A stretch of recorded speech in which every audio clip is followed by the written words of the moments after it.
Hello and welcome to the Racing Postcast. We hope you've recovered from a busy week at the Cheltenham Festival. We're back for some more cracking jumps action across England, Scotland and Wales this weekend. We'll be having 5 races to look at Kelso, our feature meeting of the weekend. We're going to Newbury for 2 races and Bangor as well. But before we get stuck in to this weekend's action, let's have a quick look back on last week. The Cheltenham Festival had a brilliant week on the track, a week full of surprises.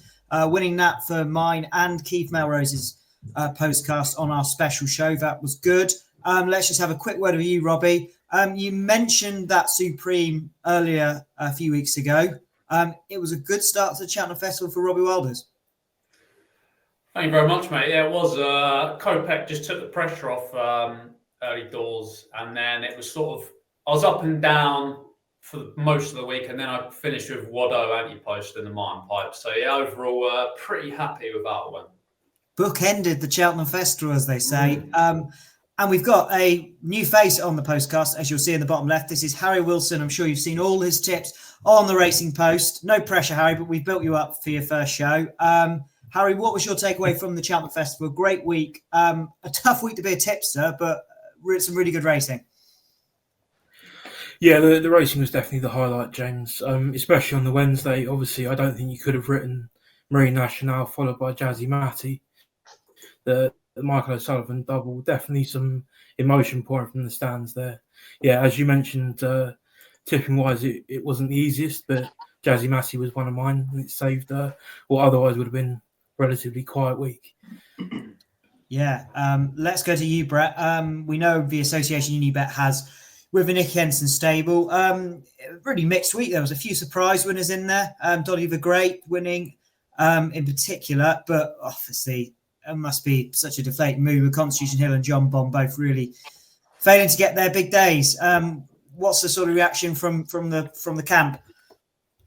Just that's racing, I think, really, James. To be honest, if you would have said sort of 10 days ago that your Madborough, your John Bonds, your Constitution Hills, all the big galloping Deschamps would all be beaten. People thought I was absolutely mad. But no, for me personally, it started off quite nicely. I Kopek the boards in the Supreme, followed up with Django Bay in the Arkle. I thought, God, this punting game's easy. And then we all saw what happened in the Unibet Champion Hurdle, and it was all downhill from there. But no, it was a great week. It really was. It went by, in the blink of an eye. I couldn't believe how quickly it went by. But on the sort of the plus side for me, I didn't sort of get too many winners personally, but it was a reasonably good week for the bookmakers. So at least it means I get paid for this month's work. So all is not lost.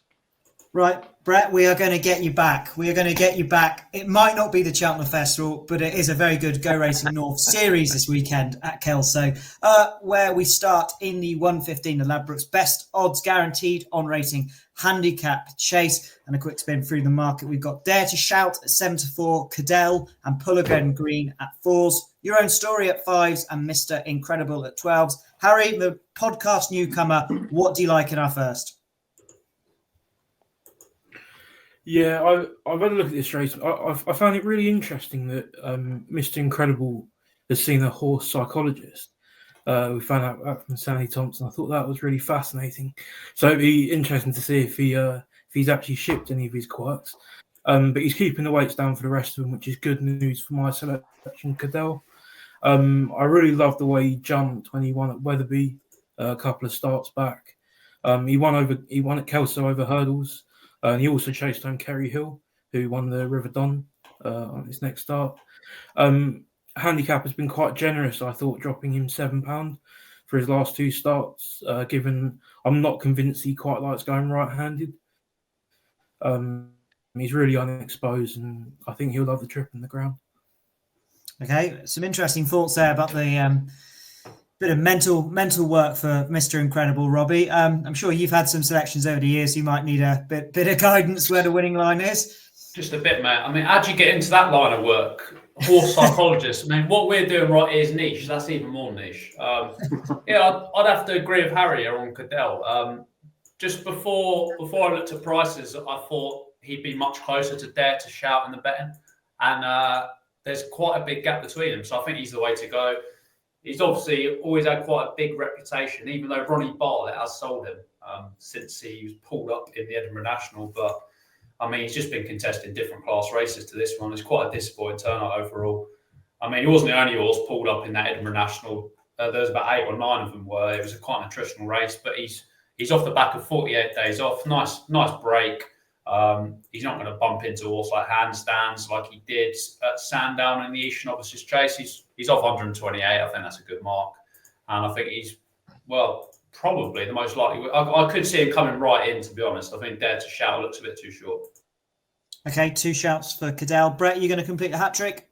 Yeah, I am. It's unanimous, I think. I really do think Cadell's got a cracking chance in this, as you've already alluded to. You can ignore that run in the Edinburgh National. It was perhaps just a step too far. They're slog of the races, aren't they? They just sort of step back down ever so slightly in Triple Suit. He's down a little bit in the weights as well. I think it's significant that Ronnie Bartlett has sold the horse, but Lucinda Russell has obviously kept him for some new owners. That's got to be, I think, crucial in itself. And as you say, if you look at that run behind Handstands at Sandown, that was on very soft ground in a muddling sort of race. But no, I think I've always followed him. He's he's a point-to-point winner, so he's a smart horse in his own right. And we have got a price boost in that race. So if you're on Cadell, you will get some decent odds. But no, I think pretty much across the board, Cadell for us three anyway. Let's move on to the 150 at Kelso over Ladbrokes. Big value you can bet on Mares Hurdle. A cracking looking race this. We've got Why Not just getting about even money at the minute. Might just go into odds on the day. Interested to see what Brett thinks of the price of Why Not. Who is your favourite here?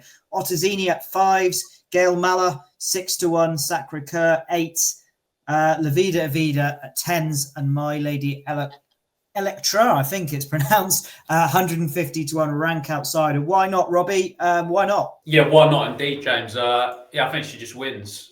She's got the best form in the field. She easily beat her biggest rival, Ottazini, last time. I don't see any reason why that form will be reversed. A couple of these look a little bit out of their depth at this level. She's an improving mare, and by my reckoning, probably the highest rated horse running all weekend by a way. And I think even money's pretty fair, to be honest. But having said that, I'm not really itching to back her. Okay. Brett? Again, everything Rob has just said.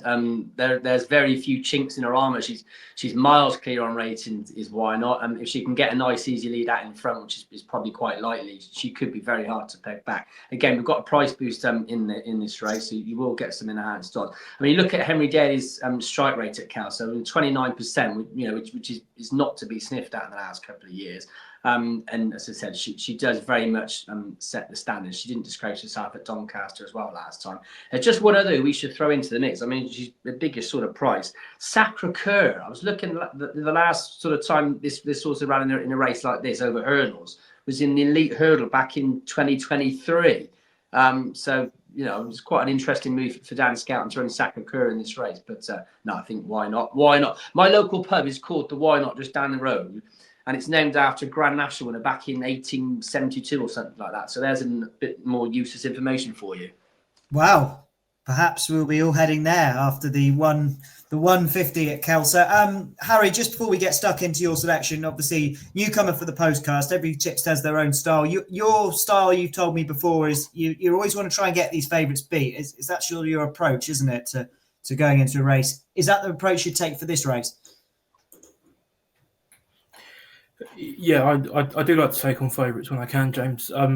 But sometimes you've got to bite the bullet and say that Why Not looks really solid.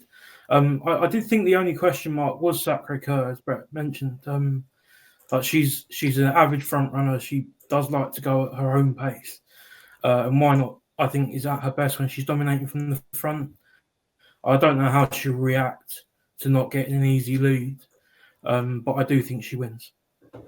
Okay, we're all thinking the favourite's going to be tough to beat. Let's move on to the 225 at Kelso, the Ladbrokes. Go North Cab on target handicap. Hurdle cracking betting heat this, as it is across all 3 days of the Go North series. And your favourite is I Am Max at 5-1. Ballyfort 6s, Nordic Tiger 8-1, Harper Valley 10s, Ashington 10s, and Foster's Fortunes 11s. Let's come back to you, Robbie. What do you like? Yeah, I quite like Nordic Tiger for Harry Durham. Just basically, he's been running on bad ground throughout the winter. It's a good ground horse. Ended his last season really well, actually. Won 3 of his last 4. The only horse who beat him a horse called Collars on Canvas, one off £10 higher in October. He's come down to a nice mark. I think crucially he was running at a time where Harry Durham's horses were struggling. We know there was a lot went wrong at the stables. It was flooded and stuff. He's come right down the weights. He's only 6. He qualified for this race in January, sort of ran 3 quick races in succession over the course of a month to get his mark down. I just think that Durham's in superb form now, and I think he's just very much capable of winning off this mark. And Alice Stevens is capable of claiming a full £3 this time. She wasn't last time. So, yeah, I think he's got a good each-way chance. What's to like about Nordic Tiger? Brett? Yeah, this is, as you said, this is a wide open competitive race. We are paying 5 places each way in this, which just makes it a little bit easier. I was just sort of going down the horse I'd select. I thought would be a lot more prominent in the market, but I've gone down. Saver is a horse I quite like, number 2 on the card. Around sort of 14, 16 to 1 shot with Unibet. I just think it's quite interesting, unexposed sort, improving on the upgrade, a bumper winner, so it's got a fair bit of pace as well. Benjamin Macy, obviously a decent jockey for a £7 claim. That's, I think, going to be crucial in a race like this. He's got a good strike rate at the course, was a good second last time. I think John Joe's, we'll see, I did write down 45% strike rate at Kelso, which is, again, not a bad percentage rate. So, yeah, I mean, in a race, it's wide open. You can make a case for quite a few of them. Saver, number 2, I think that's the correct pronunciation, could be the one to side with each way. Yep. And finally, Harry? Yeah, amazingly, from 16 runners, me and Rob are landed on the same one. I think Nordic Tiger's probably my best bet of the day. He, as all the reasons that Rob's outlined. But yeah, when he won his last start at Southall, he beat a horse who won next time out as well. I was sort of expecting him to carry on progressing this season, but apart from his reappearance when he was entitled to need the run, he's actually been held up as well on soft ground, and he's much better racing prominently. And those sort of horses really suit Kelso. So yeah, Nordic Tiger is one of my best bets of the day. Okay, we've been teased as to what Harry Wilson's nap could be later in the show. I'll have to find out at the very end, just for full confirmation. As we move on to our penultimate race, we're looking at Kelso, the 3 o'clock, the Ladbrokes Herring Queen Series final Mares Novices Handicap Hurdle. What a mouthful. This race has been won by a few horses coming from the south. And we've got 2 potentially who could do it in Northern Air and Walkadena this year. Surrey Bluevo is the favourite at 5s, Walkadena at 6s, as is Northern Air. Baraball at 15 to 2, Game Colours at 10s, Lizzie Luna at 12s, and Ruler Bula at 12 to 1. Brett, what do you like? It's an interesting one, isn't it? Obviously, Surrey Ball is the one that sets the standard off the back of those 2 decisive victories. This is obviously a big step up for her. So she has got to show the top weight here. She's a front runner. Whether she does get quite an easy lead, I think is questionable, because the Harry Durham horse Baraball also likes to sit quite prominent. So there could be quite a lot of pace on which may set it up for a finisher. But on the form we've seen so far, I think it does very much revolve around those 2. We are playing 4 places in this race. I'm at the price, I'm probably going to go with Baraball for Harry Durham and Alice Stevens. She's already said she's got a good chance early on in the card. But, I think the Good Ground Will Suit is another horse that's coming gradually through the ranks. And you just think there just might be a little bit more improvement from Baraball as opposed to Surrey Ball. It may just reach the ceiling with that one. And it's a decent claim as well for Alice Stevens. So Baraball for me in what's going to be probably quite a tactical race. Robbie? Yeah, I quite like Game Colours here for Ben Clark. Something I always do when I'm looking at a race is I manipulate the Race Close Pro card. I do different filters. So I filter RPR, adjusted RPRs and top speed. And I just thought it was interesting. Game Colours comes out top on top speed and adjusted RPRs, and she's floating around double figures. Just a big improver, essentially. Completely bossed a Lingfield novice hurdle, beat Ruler Bula, who was odds on that day, really easily. That horse has sort of gone backwards, but I think Game Colours just looks a big improver. Last time she raced on good ground, she also ran a career best at Fakenham. She's taken big leaps forward with each start. I wouldn't be worried about this quicker surface. Dan was a good to third winner twice on the flat. Just think this sort of strongly run 2 miles is going to see it to best effect, and I don't think she'll be far away. Yeah, I think it's going to be Ben Clark's first runners at Kelso this weekend, and Robbie thinks Game Colours could give him a first winner as well. Finish us off, Harry.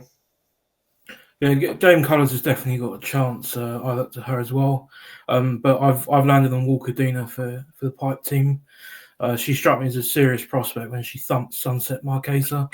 Obviously, it's come out and won twice since. I was actually at Newbury when she ran in that listed race against Listen to Your Heart, and I thought she'd look the winner until sort of smashing through the last. So I'm willing to let her have that one. The next run, obviously, I don't think she was right. She's had wind surgery and a prep run since. I expect her to be in tip-top shape for this, and she could have a little bit in hand. I think she's quite classy. So I'd go with Walkerdina. Yes, Harry, I agree with you on that selection. We'll find out later this weekend whether that's good or bad. Let's move on to the last race we're looking at Kelso, the 3:35, the Ladbrokes Boost Your Bet Builder Handicap Chase, where we've got Flash de Pistolet at 11-4 favourite, Escape and Evade at 100-30, Bollinger and Krug at 4s, Golden Boy at 4s, and Lively Citizen 13-2. Duty Calls, the rank outsider at 16-1. Robbie, what do you like?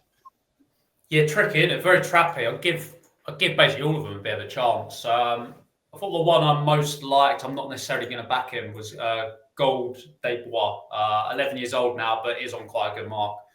Just think it's horses for courses sort of case, really. I mean, at Kelso on good soft ground, he's got form figures of 1-2-6, 3-1-1-2. Can draw a line through his latest run at Musselburgh on New Year's Day.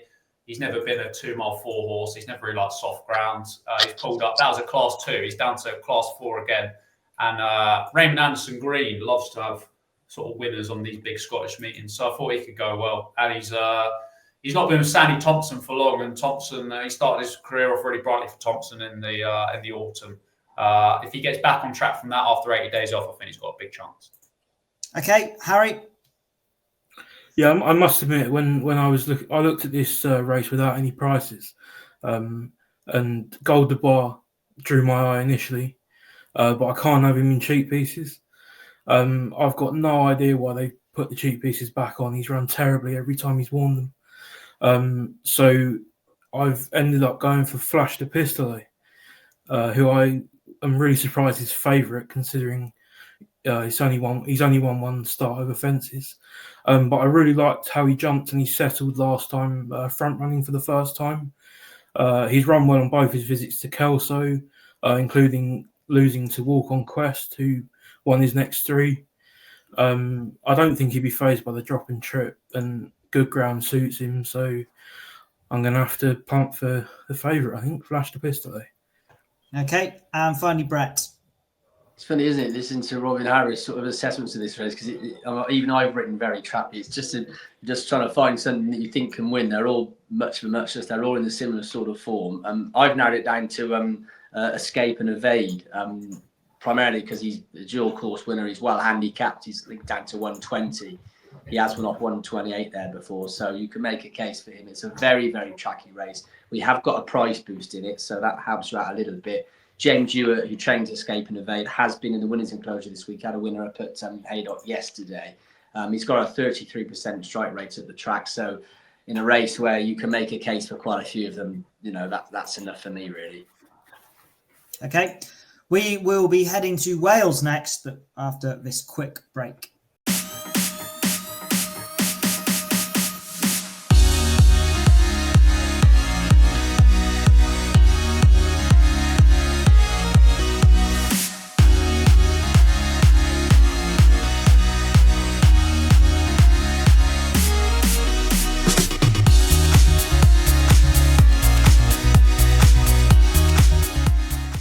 Okay, our second meeting we're looking at this weekend is at Bangor. One race we'll be looking at there. This is Alpha Aggregates Products Handicap Hurdle over 2 mile 3.5 a furlong, where we don't have any markets in, but it's a pretty cracking looking contest, isn't it?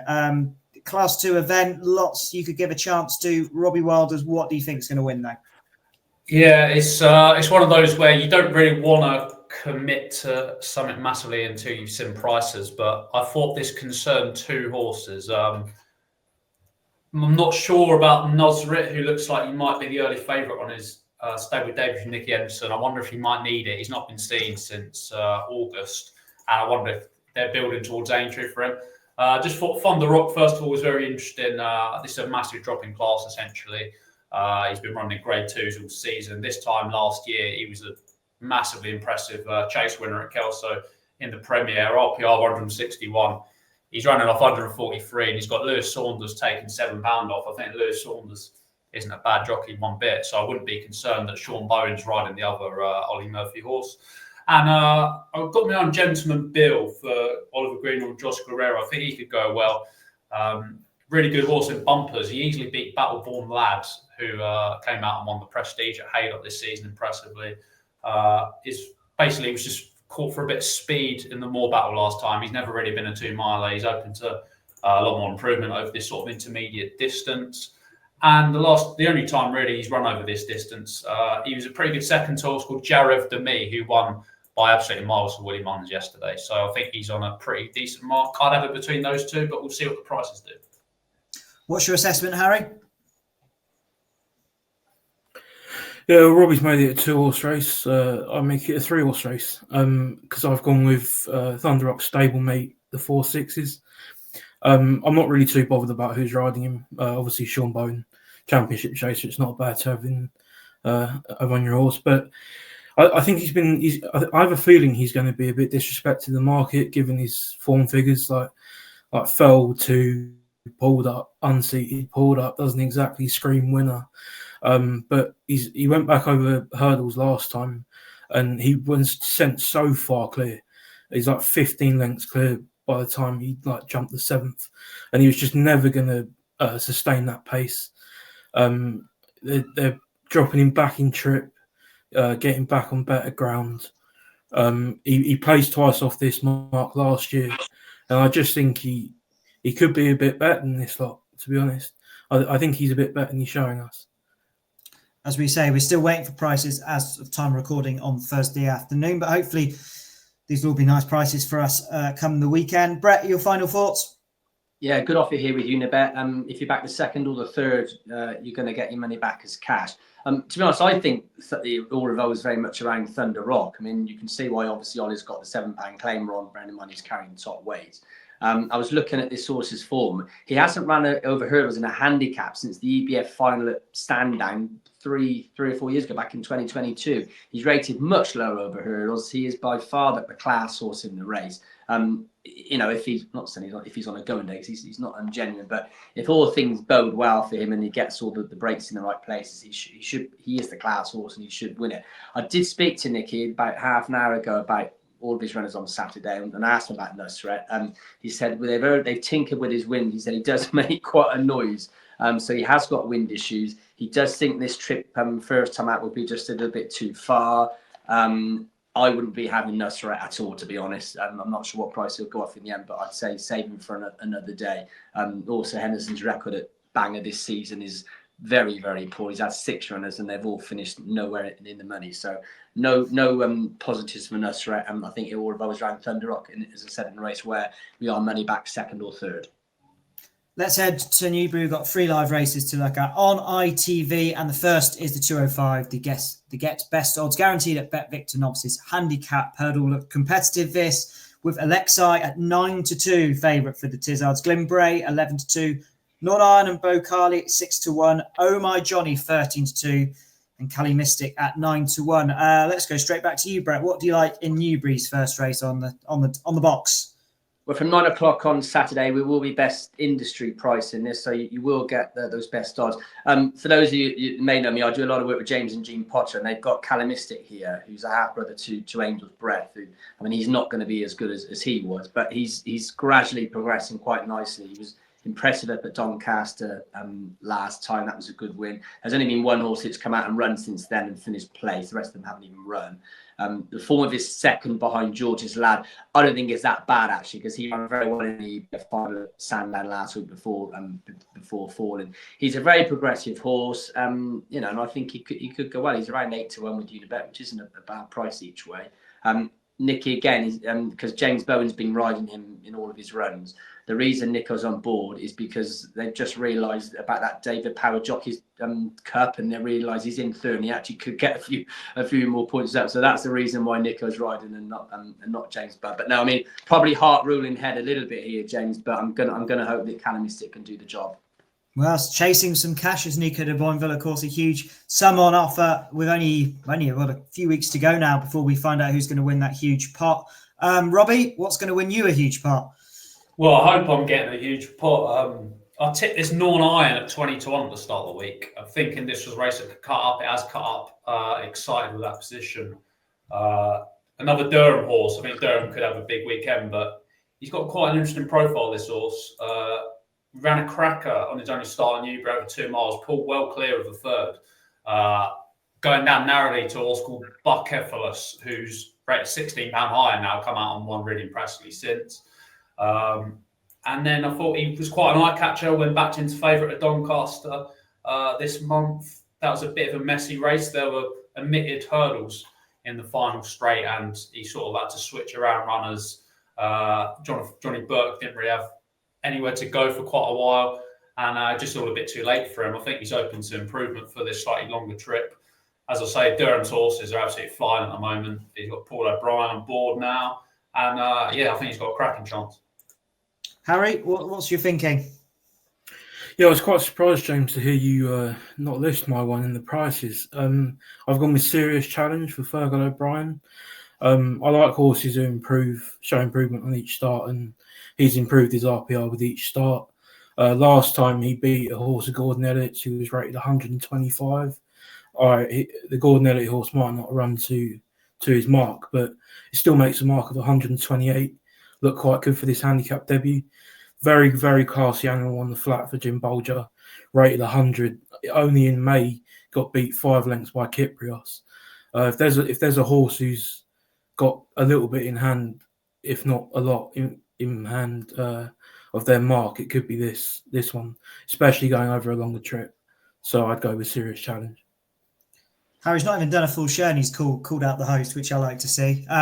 Let's move on to the second race at Newbury. The Bet Victor, home of the Saturday Super Boost Handicap Chase over 2 mile 4. We spoke at the top of the show about horses that might need a bit of help and guidance and stuff. Well, I might need it when it comes to good old Son Seagal. He is the second favourite here. I thought he was the favourite this morning. Favourite is Bob Ricard at 4-1. Son Seagal 9-2. He was a good winner here earlier this season, though, it should be said. Theatre Man 6-1. Scarface 7-1. Imagine and Matterhorn at 10s. Harry, what do you like? Yeah, you've already given him the big talk. It's Saint Seagal. I'm a big fan as well. I really liked his win here in December, I think it was. When he changed to front running tactics. He's run quite big races in defeat, I thought, the last twice, especially when third in the Greatwood Gold Cup on ground that would have been soft enough for him. This race is a lot weaker, and I think he's got the beating of the Buxy Spires or whatever he's called through the Kaluki kid. Obviously, the Kaluki is very progressive. He was giving him weight when he lost, whereas Buxy Despars was in receipt. I think he was favourite, but when I was looking at the race, so I'll go with Saint Seagal. I think course and distance suits, and ground will be in his favour. Robbie, were you in the same camp? No, I think Black Jerry's going to go at a nice price here. He's just come down to a very interesting mark. November 2023, he was running in the Paddy Power behind Stage Star of 142. He's down to 123. The Moors have got him quite nicely handicapped. Basically, he pulled up at Kempton last time, but he's pulled up at Kempton in February in 2024 and 2023, and then ran huge races a month or two later. I mean, after that pulling up in 2023, he won by 5 lengths in April at Ascot, RPR 137. Last season, pulled up behind high stakes player in April at Plumpton. He was a really good second to Scarface, RPR 135. Yeah, he's down to 123. If Gary Moore has got him back and the yard are going much better now, and the ground is looking like it's going to be in his favour. He's a good ground horse. So I think he's one to watch for sure. And Tom Cannon, when he's ridden for Geraint Josh Moore, he's got a pretty good record. Cannon was aboard for Black Jerry's best run last season at Plumpton this time of year. So I could see a very big run from Black Jerry. Yeah, Robbie Wilders does like a Gary Moore horse that's well handicapped, don't you, Robbie? So just a bit, mate. Yeah. Editor of the Geek retired now. Shout out to him if he's listening. Yes, and your legion of fans who have supported you have Editor Geek, one of the great stars of the yard over the last few years. Brett, finish us off. Where are you looking at? I'm looking at Unibet Super Boost to start with in this. Risking the Grind is also I like for the Scoutons. Just look at his form and you just sort of get the feeling, not of course he's always trying, but he's been running some sort of slightly better races in this. He ran in the Unibet Kingmaker at Warwick, and then he was at Huntingdon last time on softish ground.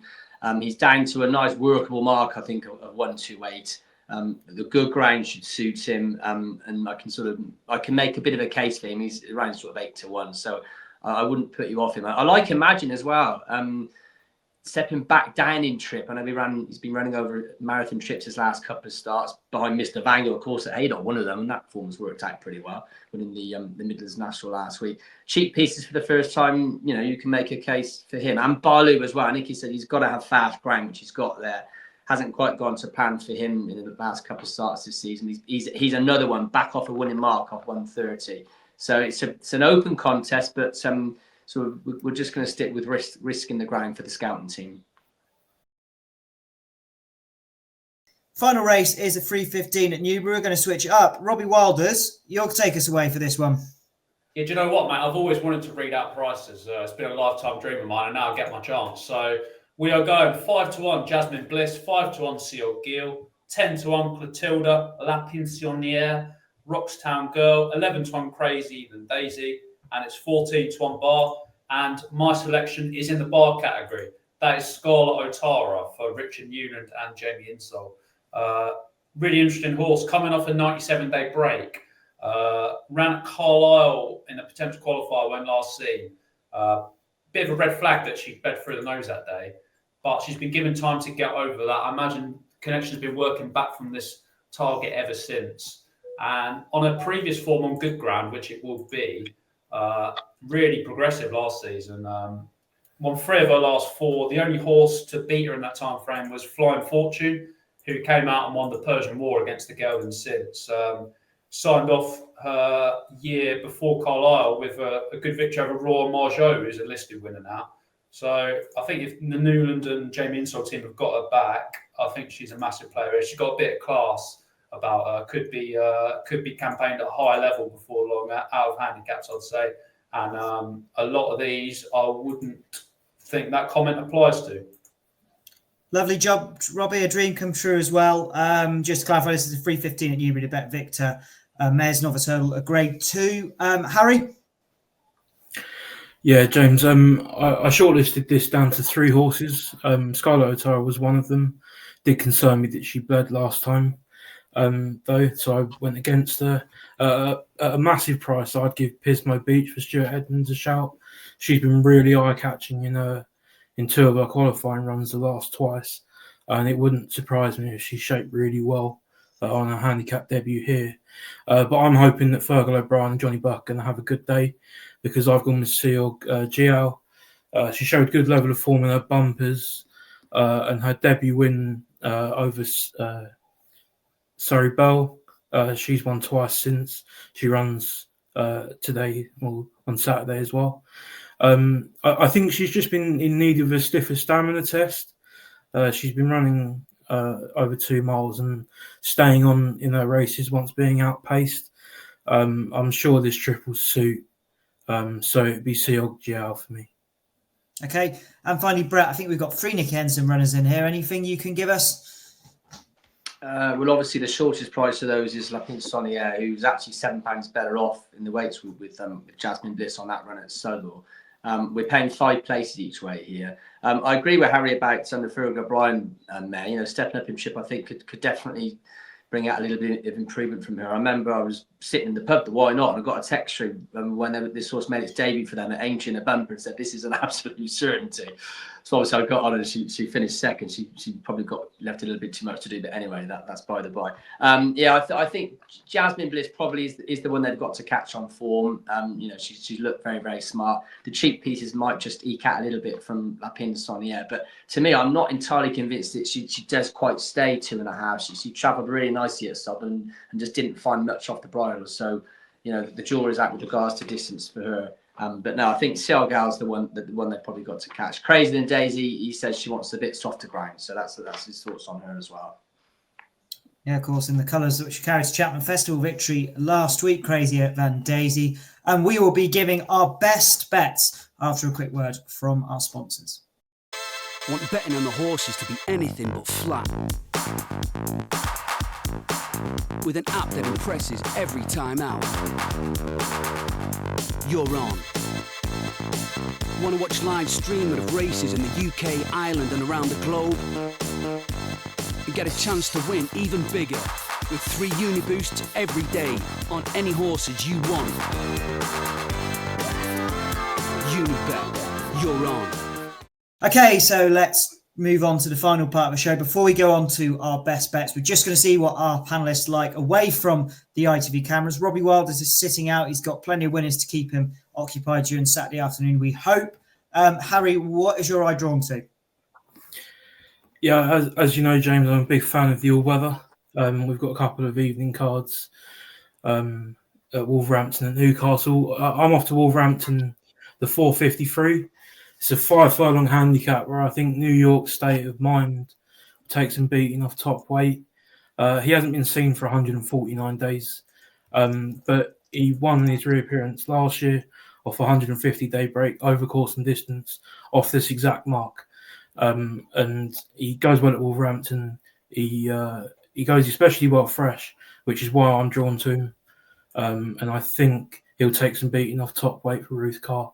So that's New York State of Mind in the 4:53 at Wolverhampton. Perfect. Brett, you've got some offers for us. Sum up what we've got to look forward to this weekend, and if anything's caught your eye. Yeah, obviously go on to unibet.co.uk for all of the offers. I'll just spin through them quickly for you, get the main ones in. In the 2.25 at Kelso, we're paying 5 places each way, 4 places each way in the 3 o'clock at Kelso. Money back second or third in that sole race from Bangor-on-Dee, that's a 135. And then we've got best industry price in the first race at Newbury, 205. But in the 350, there's a really interesting filly running here called Lasting Love. I was just drawn primarily because it's in the colours of Doreen Table, those black and white silks. Making its debut for Faye Bramley. It sort of was an 80 rated maiden on the flat, makes its hurdles debut. Obviously very well bred as you'd expect. I think the dams have sister to Golan and Tartan Bearer.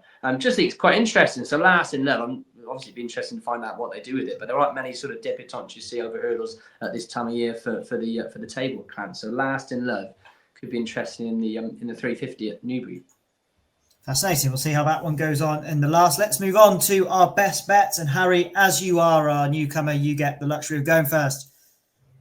Yeah, so I've gone to Kelso, James, for mine. That talked him up nicely earlier. I'm gone with Nordic Tiger in the 2.25. He's been running on the wrong ground, being held up as well when he likes to race prominently. He's dropped to a really nice mark. Alice Stevens, who's been on board for all his wins, is back on board today, and everything that's in place for a really good run. I'm going to go for Alexei in the first at Newbury to 205. His horse actually won a charity race on the flat at the start of the season. He's got some cracking form on quicker ground, and I think he's going to take a bit of beating, even though he's got quite a big weight to concede. Robbie? 3 o'clock at Kelso, James. Game colours for me. Okay, and Brett? I'm going to go for Siagil. I'm not sure if that's the correct pronunciation, but it's number 6 in the 3:15, the mare's final at Newbury. I think the step up in trip will definitely suit her. She is a point-to-point winner. Form looks strong. She beat Surrey Ballet Catrick. That's since come out and won 2 races. She, of course, runs at Kelso, so there could be a strong form line there. So Fergal O'Brien, Johnny Burt, number 6 in the 3:15 at Newbury. Perfect. Thank you very much to our panelists. And if you're watching along on YouTube, to the right of me is Robbie Wilders, Bodden Corner, Brett Williams, and Harry Wilson, the newcomer who's done a sterling job on his first go. If you do enjoy the shows, do as ever, rate, review, and subscribe, because Flat fans, it's the Lincoln next week. We are going to be turning our attention to Flat. It's come around way too quickly. Still got the Grand National to come, so fear not.